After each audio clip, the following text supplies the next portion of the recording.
In today's video, I'm going to teach you how to fix the frustrating issue of FaceTime screen sharing being grayed out on your iPhone. If you've ever tried to share your screen during a FaceTime call only to find the option mysteriously unavailable, you're not alone. But don't worry, we're going to walk through some steps to get that screen sharing feature back up and running smoothly. Let's begin by checking the compatibility of your FaceTime version.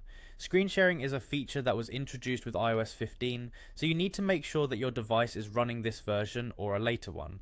To check, go to your settings, tap on General, and then Software Update. This will show you if there's an update available.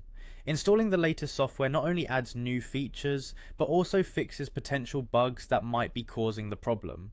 Next, it's also crucial to check the device of the person you're trying to share the screen with. Just like you, they need to be using iOS 15 or a newer version. If they're not, even if your device is up to date, screen sharing won't be possible. So ensure your call participants are on the same page in terms of software compatibility. Now, let's talk about network connections. A weak or unstable connection can often lead to the screen share option being unavailable. Try switching between Wi-Fi and mobile data to see if one gives you a stronger connection.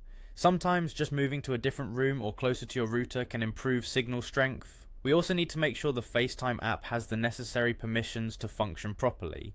Go to your device's settings, select privacy and security, and then camera. Double check that FaceTime is allowed access to your camera. If it's not, toggle the permission on, and this might resolve the graying out issue. If you've done all of the above and screen sharing still isn't working, you might need to reset your FaceTime settings. Head back to settings, find apps, and then FaceTime. Toggle the FaceTime off, wait just a few seconds before toggling it back on. Another option is to sign out of your Apple ID and then sign back in. This can often clear up any small glitches in the app's settings. Finally, if nothing seems to be working, it might be time to reach out to Apple support for further assistance.